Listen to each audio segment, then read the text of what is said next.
Have you ever felt that pit in your stomach when someone judges you? And no matter how much you explain, it just feels worse. Like the more you talk, the smaller you feel? What if I told you?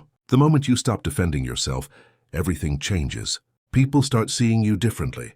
And the power quietly shifts, opening the trap we all fall into. We've all been there.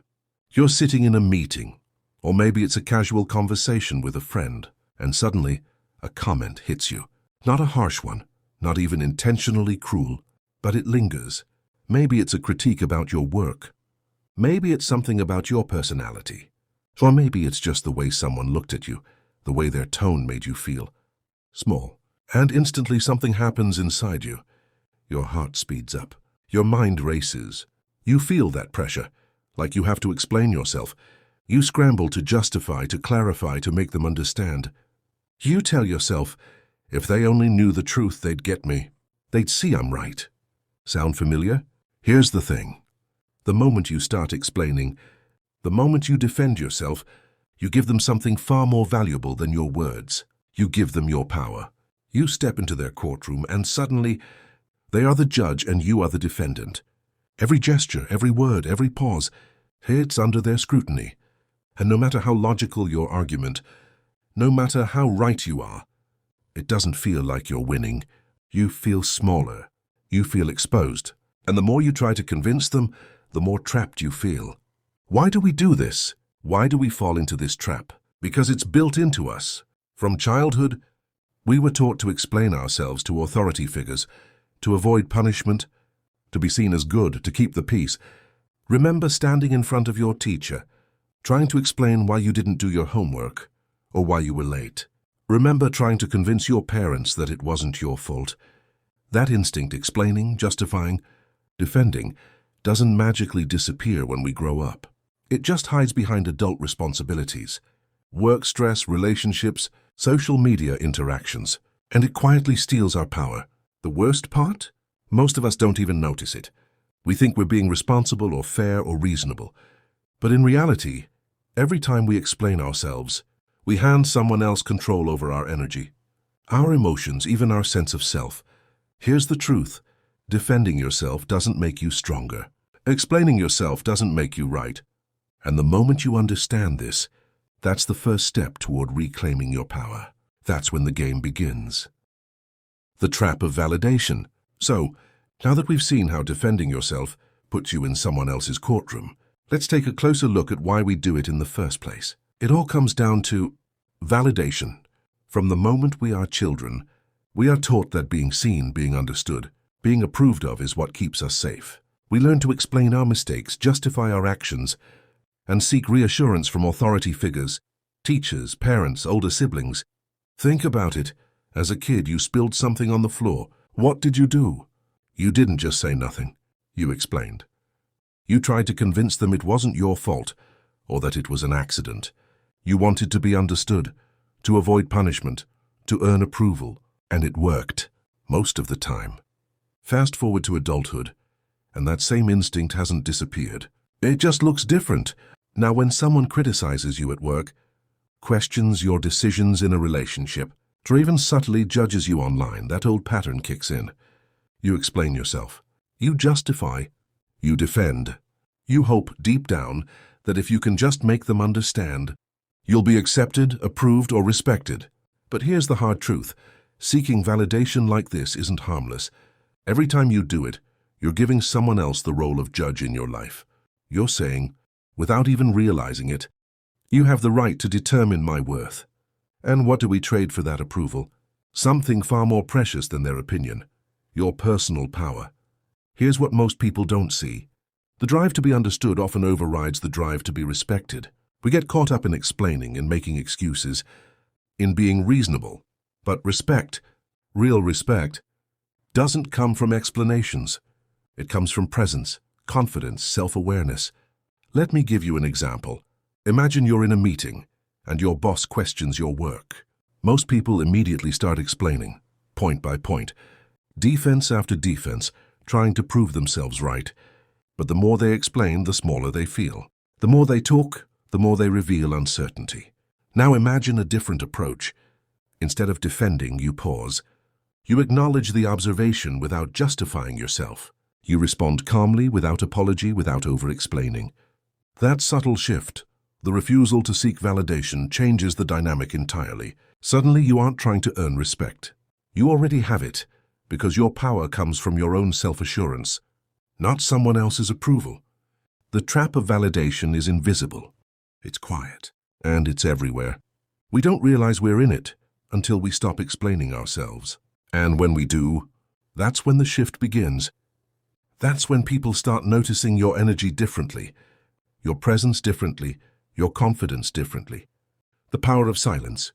Now, let's talk about something that most people completely underestimate: silence. It sounds simple, almost too simple to matter. But silence is one of the most powerful tools you have. And here's why. When someone attacks you, criticizes you, or even subtly questions you, your first instinct is almost always to respond, to explain, to defend, to justify. But what if I told you, the moment you don't respond, the moment you don't jump to defend yourself, everything changes? This is what's called the vacuum of silence. Picture this. Someone throws an accusation your way. Maybe it's in a meeting, maybe it's with a friend, maybe it's even in an argument with someone you care about. Normally your mind would scream, answer, explain, defend yourself. But this time, you do nothing. You stay calm. You maintain neutral eye contact. And you wait. At first it feels awkward, uncomfortable, even unnatural. Your chest tightens. Your heart beats faster. You feel the urge to fill the silence with words. But here's the magic. The other person starts feeling that discomfort, that subtle, silent tension. They weren't expecting it. They might start talking more. They might stumble. They might even begin defending themselves without realizing it. And just like that, the power quietly shifts. Think about it. Every time you explain yourself, you give away your vulnerability. You reveal your doubts, your fears, your insecurities. But silence protects all of that. It keeps your inner world hidden. It makes you unpredictable in the best way possible. It makes others uncertain.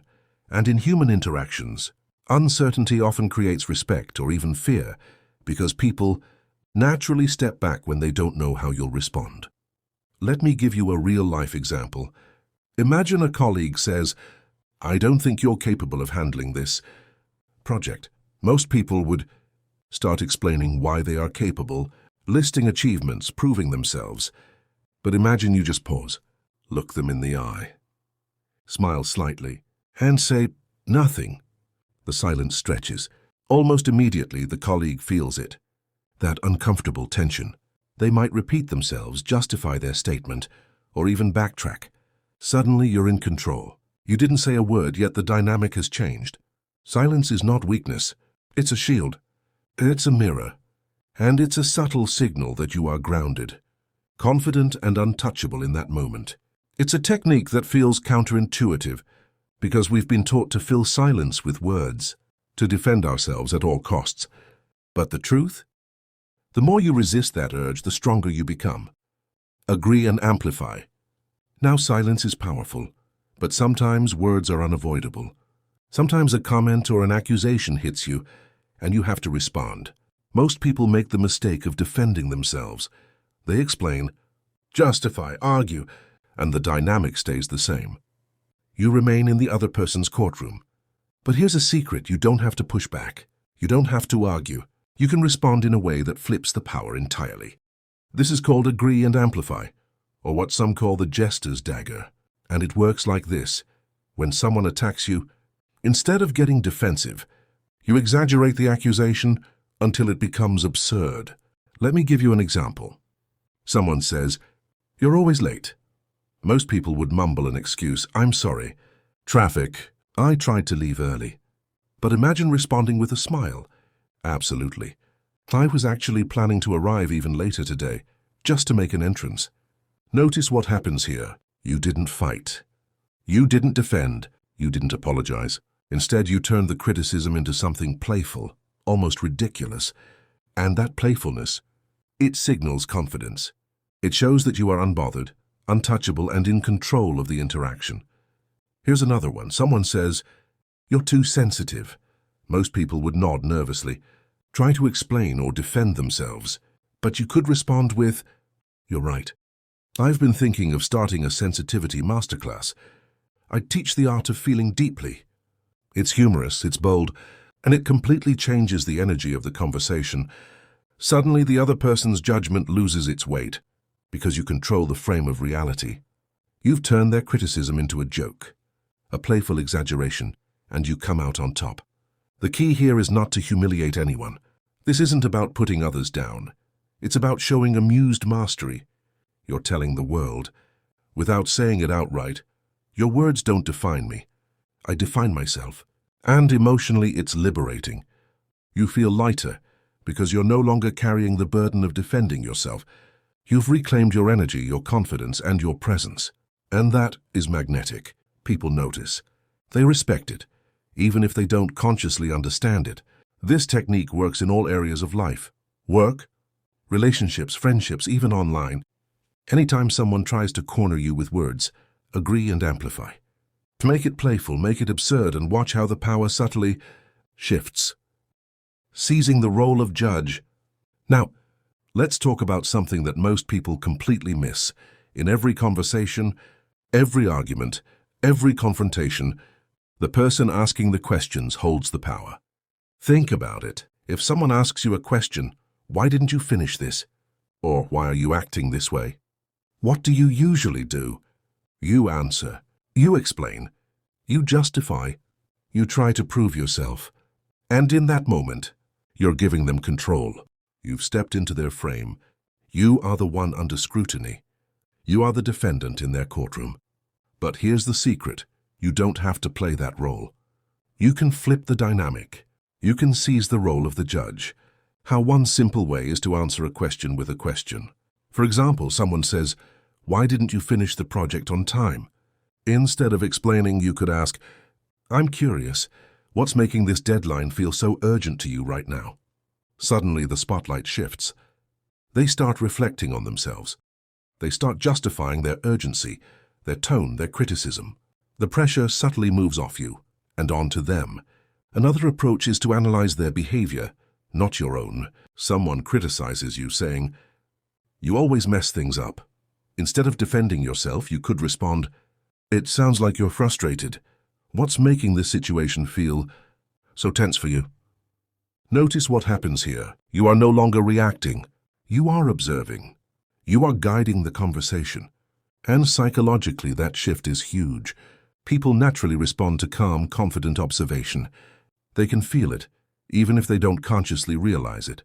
Emotionally, this technique is empowering. You go from feeling small and defensive to feeling grounded and in control. You stop reacting to every jab, every question, every expectation. You become the one holding the frame, the one setting the boundaries. And here's the best part. This isn't manipulation. This isn't trickery. It's simply stepping into your natural authority. When you stop giving others the role of judge and instead take it for yourself, you reclaim the power that's been slipping away your whole life. Power that comes from calmness, awareness, and self-respect. The fogging technique. Now we're going deeper. Silence and playful exaggeration are powerful, but sometimes people push harder. Sometimes criticism hits close to home. Sometimes they try to shame you, to make you feel guilty or to provoke anger. And in those moments, most people panic. They defend, they fight, they justify, they explain themselves, and they give away their power. This is where fogging comes in. Fogging is simple but subtle and incredibly effective. The principle is this: agree with the truth in a statement, but don't accept the shame attached to it. Let me give you an example. Imagine someone says, "You messed up this presentation again." Most people would react defensively. "No, I didn't. I did everything correctly." Or they'd start explaining, justifying, blaming circumstances. That's the trap. With fogging, you respond differently. You might say, "Yes, I could have done better on that part." That's it. You acknowledge the truth, but you don't carry the weight of shame they try to attach. You don't apologize excessively. You don't explain why it happened. You simply own the truth without self-judgment. The effect is subtle but profound. The critic loses momentum. Their attack doesn't hit the mark, and almost unconsciously they start to feel foolish. They expected anger, defensiveness, or guilt, and instead you remain calm, confident and grounded. Fogging is like stepping into a fog that absorbs the attack. You don't fight it. You don't resist it. You let it pass through you without impact. And emotionally, it's liberating. You're no longer reactive. You no longer give away your energy. Here's another example. Someone says, "You never listen to me." With fogging, you could reply, "I can see why you feel that way. That's all." You recognize the truth in their statement, but you don't take on guilt or defensiveness. You stay centered. Over time, this builds something remarkable. People stop trying to control you with words. They realize that criticism, shame, or provocation won't bend you, and emotionally you start to feel lighter, freer, more in control. Fogging is more than a technique, it's a mindset. It's understanding that your value, your confidence, and your power don't depend on someone else's approval, disapproval, or judgment. And when you truly embody that, you become untouchable. Others may speak, may criticize, may judge, but their words no longer dictate your inner state. That's the ultimate power shift. Internal architecture of true power. By now you've learned some powerful techniques: silence, agree and amplify, shifting the frame, fogging. All of these are tools that change the way others see you and subtly shift the power in your interactions. But here's the truth. Tactics alone aren't enough. Real power doesn't just live in techniques. It lives inside you. Think about it. You could use all these strategies perfectly. But if you're still secretly desperate for approval, still afraid of judgment, still trying to prove your worth, it won't last. People will sense it. They'll see through it. And eventually your energy will give you away. True power comes from self-knowledge, from understanding your strengths and weaknesses, and embracing both. From accepting your flaws without shame, your mistakes without guilt, and your uniqueness without apology. Imagine standing in a room and someone criticizes you. If your confidence is built on external approval, their words hit hard. You feel small. You feel vulnerable. But if your confidence is built on internal acceptance, if you truly know and accept yourself, what they say simply doesn't matter. It slides off you like water off a stone. Their attempts to shame or control you lose all power. This is the architecture of inner power. It's a quiet, unshakable force. It doesn't scream or demand attention. It doesn't need validation, it just is. And here's the beauty. When you combine this internal mastery with the tactics we've discussed, silence, agree and amplify, fogging, you become almost untouchable. You don't have to manipulate. You don't have to dominate aggressively. And you don't have to fight to be respected. People naturally respond to that energy. They notice it, even if they can't explain why. Think about someone you know who seems calm, grounded and confident no matter the situation. They don't over-explain. They don't argue. They don't seek approval. There's a magnetic quality about them. That's the power we're talking about. It's not flashy. It's not loud, but it's undeniable. And the good news? You can build it. Step by step, practice by practice. So here's the challenge I want you to hold in your mind. All these techniques, silence, Jester's dagger, shifting the frame, fogging, they work because of this internal foundation. Without self-knowledge and acceptance, they are just tricks. But with it, they become an extension of your natural presence. You become grounded in your own authority. You step into life without needing permission. You become sovereign in your own mind, and that, my friend, is true power. The 7-day no defense challenge. Now it's time to put everything into practice. Knowledge without action is just theory. Power is only real when it's lived. Here's the challenge I want you to try. For the next 7 days, practice what I call no defense. What does that mean? It means that whenever someone criticizes you, questions you, or tries to provoke you, you do 3 things. Don't explain yourself. Don't justify. Sit in the discomfort. At first it will feel strange, maybe even scary. You'll feel an urge to fill the silence, to defend your choices, to explain why you're right. That's normal. That's your old pattern screaming. But resist. Hold your ground. Observe how people react. Notice their energy, their words, their tone. You might see them stumble, over-explain, or even apologize. You'll notice a subtle shift in the way they relate to you. And most importantly, notice how you feel. With each moment you resist the urge to defend yourself. You reclaim energy, presence, and calm. Emotionally, it's profound. You start to realize that the world doesn't control you. Other people's words, judgments, or expectations no longer dictate your inner state.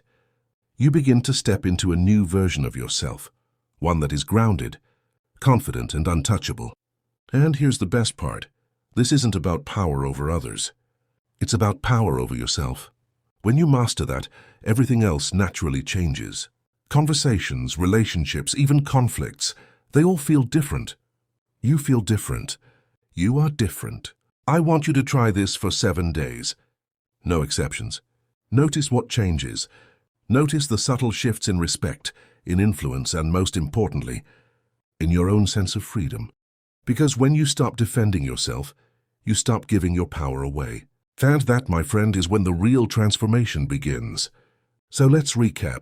Defending yourself doesn't make you stronger. Explaining yourself doesn't make you right. But choosing silence, choosing playful confidence, choosing grounded self-awareness, that's where true power lives. You don't need to control others. You just need to control yourself. You don't need to convince anyone of your worth. You just need to own it. For the next 7 days, practice no defense. Sit in the discomfort. Observe the subtle shifts. Watch how your energy changes. Watch how people respond differently. And notice something even more. It's important. Watch how you feel, free, confident, unshakable. Remember, power isn't about shouting or dominating. Power is quiet. Power is grounded. Power is self-knowledge in action. Stop explaining. Stop defending. Step into your own authority. And watch. The power quietly shifts.